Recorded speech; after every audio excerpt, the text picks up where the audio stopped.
हाँ तो बच्चों, आज हम लोग है जो वचन एवं नारे का तीसरा क्लास हम लोग देखेंगे आज, यानी पार्ट 3 देखेंगे हम लोग आज।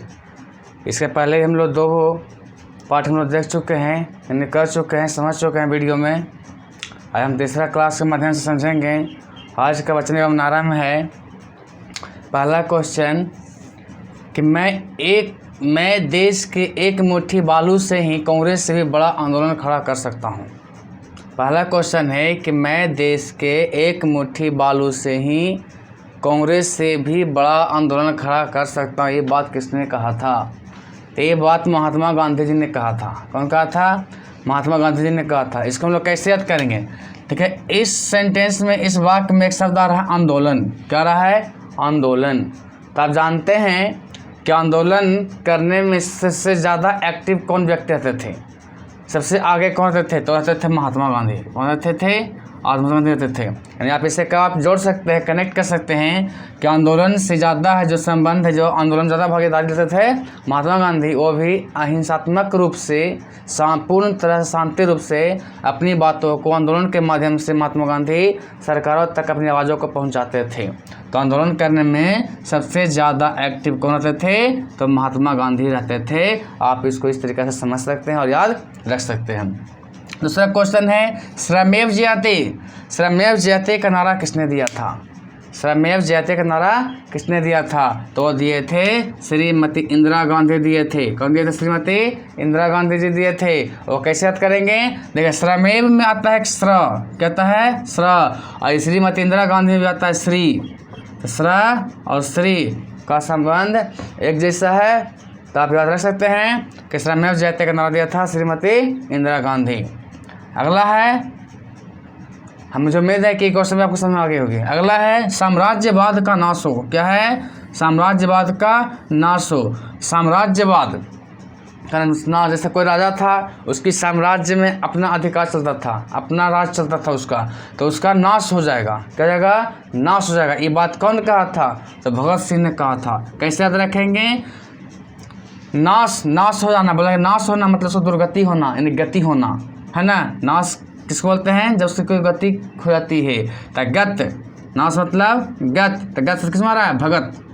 नाश मतलब कहता है गत, गत शब्द किस मारा है? भगत में। तब याद रख सकते हैं कि साम्राज्यवाद का नाश हो, तो नाश का मतलब होता है गति होना, यानी गत होना, और गत शब्द आता है किसमें? भगत में। तो भगत सिंह। अगला है विजय विश्व तिरंगा हमारा। क्या है? विजय विश्व तिरंगा हमारा। इसका मतलब है कि यह नारा किसने दिया था? देखिए, तिरंगा, तो तिरंगा में आता है 3 रंग। तिरंगा में इसका आता है 3 रंग। तो 3 रंग की बात यहाँ पर होती है। तो यहाँ पे इसका नारा किसने दिया था? तो श्याम लाल गुप्त ने दिया था। इसको हम लोग कैसे याद करेंगे, कैसे कनेक्ट जोड़ेंगे इसको? तो देखिए, श्याम किसको बोलते हैं हम लोग? कृष्ण भगवान को बोलते हैं। किस बोलते हैं? कृष्ण भगवान बोलते हैं, क्योंकि वो श्याम रंग के थे, यानी काले रंग के थे। कौन? कृष्ण भगवान काले रंग के थे, है ना। जिसमें एक इसमें गाना के माध्यम से समझने का प्रयास कर सकते हैं। इसमें गाना है, आप गा सकते हैं कि श्याम रंग कौन थे? कृष्ण भगवान थे, जो कृष्ण भगवान हमेशा बोलते थे अपनी माँ से। इस पर गाना भी है कि यशोमती मैया से बोले नंदलाला, राधा क्यों गोरी मैं क्यों हूँ काला। कौन कहते थे? किस कहते थे? अपनी माँ से कि माँ मैं क्यों काला हूँ, राधा इतना क्यों गोरी है।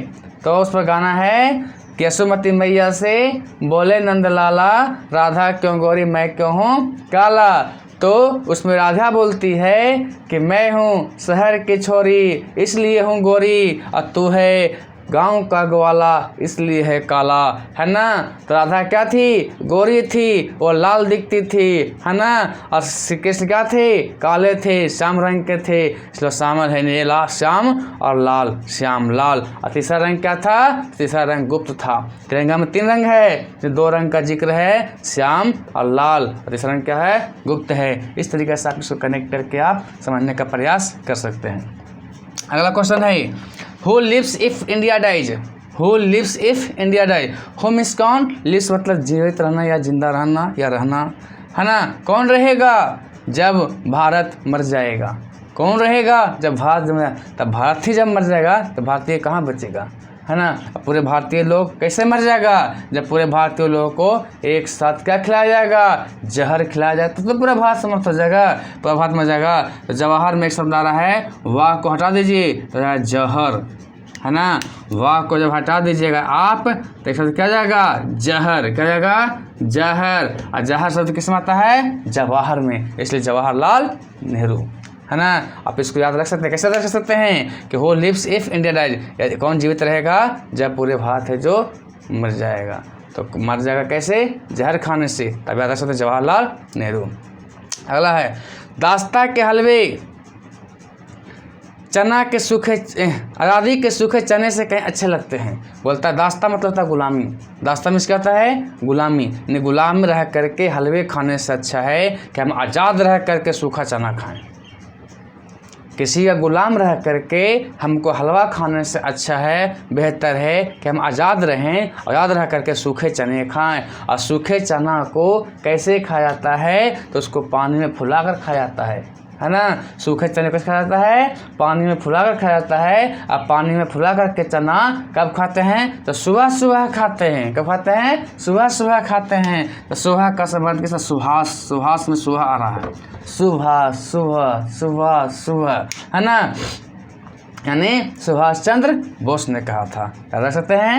मुझे उम्मीद है आपको समझ में आ गई होगी, है ना।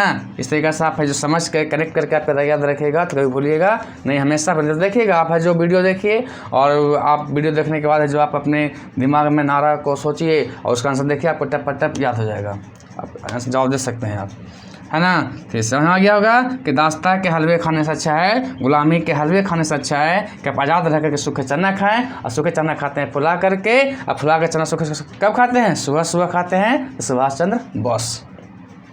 मरो नहीं मारो, मरो नहीं मारो, बोलता है खुद नहीं मरो बल्कि मारो।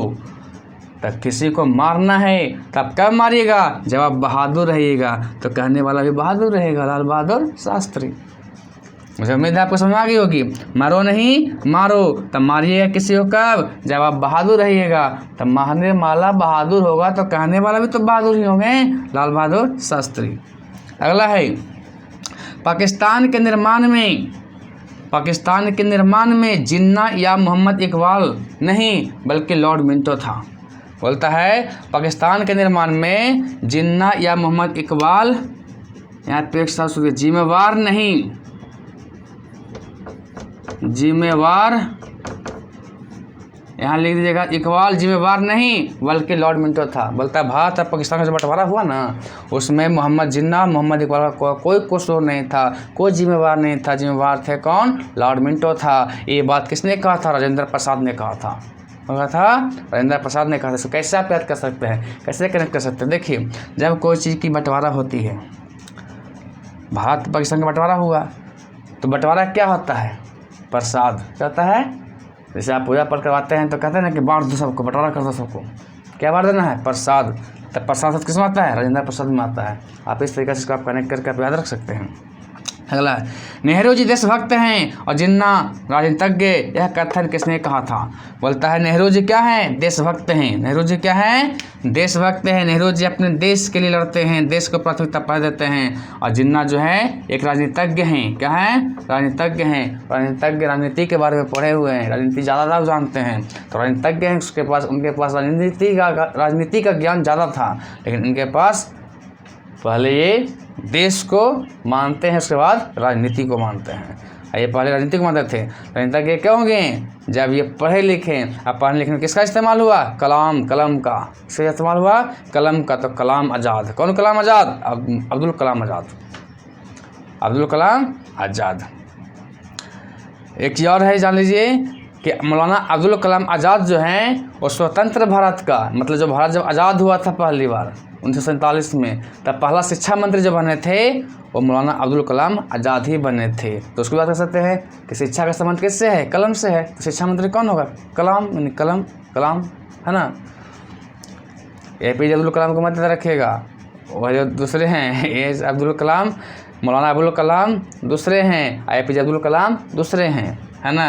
तो यहाँ पे मौलाना अब्दुल कलाम आज़ाद की बात हो रहा है, APJ अब्दुल कलाम की बात नहीं हो रहा है। अगला क्वेश्चन, दिल्ली चलो मारो फिरंगी को कहता है दिल्ली चलो अब मारो फिरंगी को, यानी यहाँ आप हैं, यहाँ से दिल्ली जाना है और दिल्ली जाके जब फिरंगी को मतलब अंग्रेज को मारना है तो काम कौन कर सकता है मारने का, जा करके मारने का काम कौन कर सकता है, या तो सैनिक कर सकते हैं तो क्रांतिकारी कर सकता है, क्रांतिकारी सैनिक, है ना। वो कहाँ के थे, जोधपुर लीजियम के थे। कहाँ के थे, दिल्ली जा कर के फिरंगी मतलब अंग्रेजों को मारने का कौन करेगा, तो क्रांतिकारी सैनिक ही करेगा, है ना। मुझे उम्मीद है कि आपके सारे जो पॉइंट्स हैं, सारे नारे जो हैं आपको समझ में आ गए होंगे और याद भी हो गए होंगे। और मुझे मेरा ये वीडियो देखने से आपको अच्छा लगे तो आप मेरे वीडियो को लाइक और सब्सक्राइब कीजिएगा, कमेंट्स कीजिएगा। और जो बच्चे तैयारी करते हैं Bihar SSC, railway, group D या फिर बिहार पुलिस का या बिहार एसएससी का तैयारी करते हैं, उनको ये वीडियो आप शेयर कर सकते हैं, उनको आप भेज सकते हैं, है ना। हर बच्चों के लिए है फ़ायदेमंद होगा। तो प्लीज़ मेरे वीडियो को लाइक, सब्सक्राइब और शेयर कीजिएगा, आप सपोर्ट कीजिए। इस तरह से वीडियो मैं डालता रहूँगा, बनाता रहूँगा, आपके लिए फ़ायदेमंद होगा और हमारे लिए भी। इस वीडियो में इतना ही तक।